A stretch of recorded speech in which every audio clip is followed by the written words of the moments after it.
अपने लिहाज से ठीक है, मगर मैं आपके चैनल्स की वसादत से पूरे जम्मू कश्मीर और लद्दाख को और अपने पूरे मुल्क के अवाम को ये बात उनको बावर करना चाह रहा हूँ कि जो 11 तारीख की हेयरिंग है वो सिर्फ जो पिटिशन 1099 वहाँ पे लगी है, जो यहाँ के थे शाह फैसल साहब, उनके साथ में और भी 6 पिटिशन्स हैं। और चूंकि ये जो हैं शाह फैसल, उन्होंने विड्रॉल की अपील की है कि मेरी पिटिशन को विड्रॉ किया जाए जो उनके नाम की है। बाकी 6 जो उनके साथ हैं वो पिटिशन्स वहीं पर हैं। तो इसका जो मैटर है ये हमारे 370 के साथ इसका कोई अभी तक कोई इसका वास्ता नहीं है। It is only to hear 1099 wherein a person is asking कि मेरी जो पिटिशन है मैं विड्रॉ करना चाह रहा हूँ। एक बात। दूसरी बात यह है कि जहाँ तक हमारी 370 का ताल्लुक है, मैं माननीय सुप्रीम कोर्ट से दरखास्त करूँगा अपनी तरफ से, हमारी पूरी जितनी भी हमारी वहाँ एप्लीकेशंस हैं तमाम जमातों की, PAGD की तरफ से, कि जिस तरह आज आपने ये एक शुरुआत की कि आप इनकी ये पिटिशन को हेयर कर रहे हैं कि इसको विड्रॉ करें या ना करें, उसी तरह से जिस तरह से हम बार बार पिछले 4 साल से कहे जा रहे हैं कि हमारी ये सुनवाई हो जाए 370 की, क्योंकि ऑनरेबल सुप्रीम कोर्ट बाउंड है इस चीज़ से कि उनको ये इस तरह के केसेस को उठाना है, उसको डिले ज़्यादा नहीं कर सकते हैं वो। They are duty bound to take up this matter. और इसलिए हमारी गुजारिश है कि आप जल्द से जल्द 370 के केस को बाज़ाब्ता तौर ओपन करें। और आज मैं माननीय ऑनरेबल सुप्रीम कोर्ट से, honourable chief justice of India Chandrachud साहब से, जम्मू कश्मीर के लोगों की तरफ से, लद्दाख से, कश्मीर से, जम्मू से, ये बात मैं आज पूरे मुल्क के सामने कहना चाह रहा हूं। उनको कहना चाह रहा हूं कि sir, the honourable Supreme Court is today on test. ये आपका इम्तिहान है। पूरा मुल्क, पूरा वर्ल्ड देख रहा है कि आप 370 के साथ क्या करेंगे। ये आपका टेस्ट है। इट इज अ, हमारे लिए तो एक जो कानून कहता है, कॉन्स्टिट्यूशन में से 370 निकला है, उसके जरिए से ये सब कुछ अभी तक हो रहा है। और ये आपको, you have to uphold the constitution of this country and give justice to the people of Jammu Kashmir and Ladakh. और मैं एक दफा फिर ये क्लियर कर दूं कि परसों की जो ये हियरिंग है, दैट इज स्पेसिफिकली फॉर कि ये शाह फैसल साहब को अपनी विड्रॉल करनी एप्लीकेशन, वो जाने और सुप्रीम कोर्ट जाने। हमारा जो मेन केस है 370 का, इसके साथ उसका कोई ताल्लुक नहीं है। कि और भी कुछ लोग चाह रहे हैं कि ये विड्रॉ करेंगे 370 से। जितने भी विड्रॉ करना चाह रहे हैं प्लीज विड्रॉ कर दीजिए। वहां पे जो मेन लोग खड़े हैं वो किसी सूरत में विड्रॉ नहीं करेंगे। और उन विड्रॉवल से न 370 की सेहत पे कोई असर पड़ता है, न हम लोगों की सेहत पे कोई असर पड़ता है। यह माननीय सुप्रीम कोर्ट का, उनका सबसे बड़ा इम्तिहान है 370 का मैटर। सो वो उनको सोचना है और हम उम्मीद रखते हैं कि वो जल्द से जल्द हमारी ये 370 की सुनवाई शुरू करेंगे। नहीं, देखिए, एक बात जो है मैं अपने लोगों को बताना चाहता हूँ कि जो मेजॉरिटी ऑफ जो इदारे हैं देश के, जो हमारी 4 सतून में, जो खास करके जो हमारे बड़े 4 पिलर्स, जिसमें डेमोक्रेसी एक काफ़ी एक ज़रूरी एक पिलर है, उसके बाद but majority of the pillar जो है वो भाजपा गवर्नमेंट ने हाईजैक करके रखे हैं। और बट फिर भी एक उम्मीद लगी हुई है कि एक्सपेक्टेशन है कि हम ये मानते हैं कि जो क्योंकि पूरी दुनिया जानती है, पूरे देश के लोग खास करके वो जानते हैं कि एब्रोगेशन आर्टिकल 370 जब रिमूव हुआ था वो गैर जमहूरियत तरीके से रिमूव किया गया था। और मैंने देखा कि काफ़ी लोग नौजवान जो आज के मार्केट में आए हुए हैं और जो किसी न किसी, जिनकी कुछ न कुछ पीछे से एलिगेशन लगी हुई है और अपने आप को बचाने के लिए वो भाजपा में चले जाते हैं। बिकॉज अभी जो महाराष्ट्र वालों ने कहा भाजपा एक वॉशिंग मशीन है, तो ये सोच कर कि वॉशिंग मशीन में धुल जाएंगे, और उनको ये पता भी नहीं कि हम क्या बोल रहे हैं। उनको सोचना चाहिए कि वो अपने जो उनके दादा परदादा है वो पहले वहाँ पर जाके हिस्ट्री को जाने, और उसके बाद वो किसी पॉलिटिकल पार्टी में आकर बयान दे।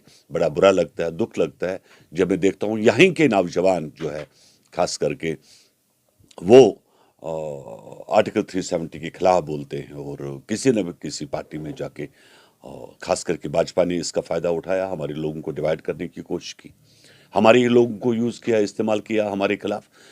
नए लड़के जिनको ABCD का भी पता नहीं है, उनको अपनी पार्टी में लाकर वो फिर टीवी पर आकर बोलते हैं कि बड़ा जी हमने तूफान दिया, किला हमने गिराया। अरे सुनिए बात, हमारी सरकारें आती है, सरकारें जाती है, और ये ज़रूरी नहीं है कि भाजपा ने कोई ठेका नहीं लिया है देश का। और अभी कितने महीने ही बचे, 236-25 दिन बचे हैं सरकार के, और कल को भाजपा सरकार नहीं रहेगी, यही आर्टिकल 370 हम लोग वापस लाएंगे इसी पार्लियामेंट के थ्रू।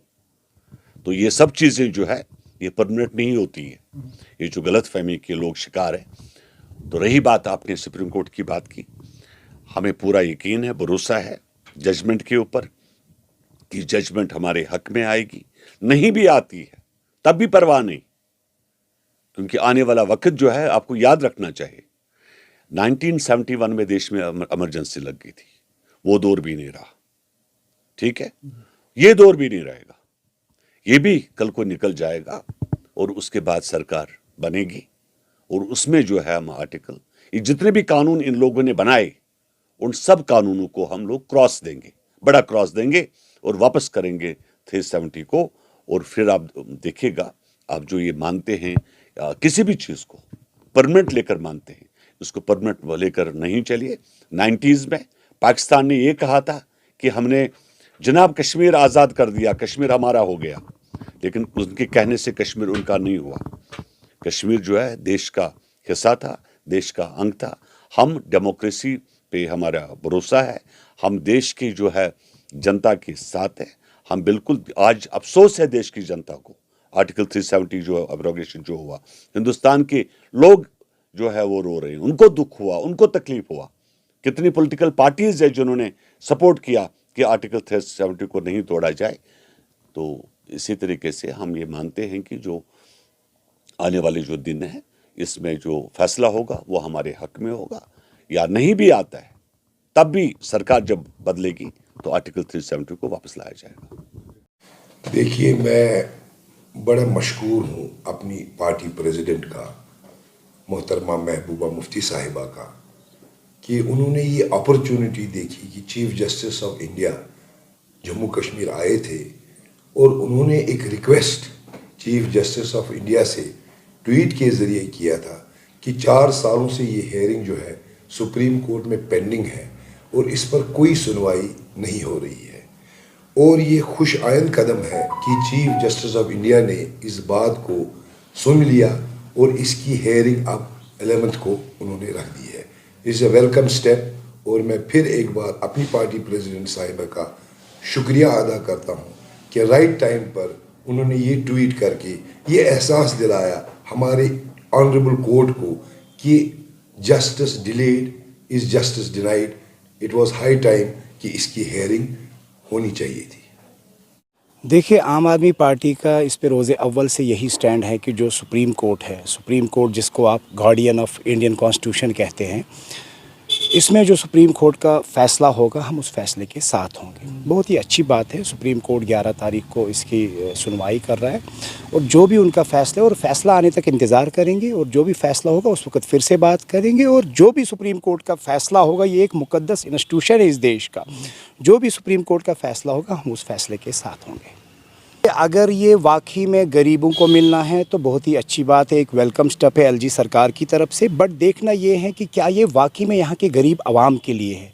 कहीं ऐसा ना है कि इसमें सिर्फ वही लोगों को मिलेगा जो भाजपा के लोग होंगे, या कहीं ऐसा ना हो कि इसमें भी इनकी कोई साजिश या पॉलिटिक्स होगी, कहीं बाहर के लोगों के लिए ही होगा। इसमें हमें ये देखना है जनाब कि सबसे पहले अगर हम इससे पहले की बात देखेंगे, इससे पहले भी आज से 2 साल पहले भी इन्होंने बोला था कि हम 5-5 मरले ज़मीन देंगे और जिसको घर ऑलरेडी होगा उसको शॉप देंगे। तो मेरे पास डॉक्यूमेंट्स है, ये एक बहुत बड़ा स्कैम भी है यहाँ पे, ठीक है ना। वो डॉक्यूमेंट्स मेरे, अगर आप कभी आएंगे मैं आपको वो सारे डॉक्यूमेंट्स दिखाऊंगा। लोगों को इन्होंने कुछ गवर्नमेंट ऑफिशियल्स ने पैसा लिया है इस चीज़ के लिए, जबकि इसमें जो है कुछ 30,000 25,000 रुपये इसका गवर्नमेंट का फ़ीस भरना होता है और 5,000 रुपये कोई रिसीट मिलता है उनको, टोटल 30,000 रुपये इसमें इनको भरना होता है। लेकिन मेरे पास ऐसे भी केसेस है जनाब जिसमें 6-6 7-7 लाख रुपए लोगों से लिया गया है इस चीज़ के लिए। ये भी अपने आप में एक स्कैम है। एलजी साहब से हम गुजारिश करते हैं कि अगर आप ऐसा कदम उठाते हैं, हम ऐसे कदम को, आपके ऐसे स्टेप को वेलकम करते हैं, मगर उसके साथ साथ आप ये देखिए क्या वाकई में गरीब का हक मिलता है। अगर आप ऐसे इनिशिएटिव्स उठाते हैं जम्मू कश्मीर में, तो फिर क्यों पिछले 3-4 साल से यहाँ पे गरीब बनते जा रहा है और अमीर बनते जा रहा है।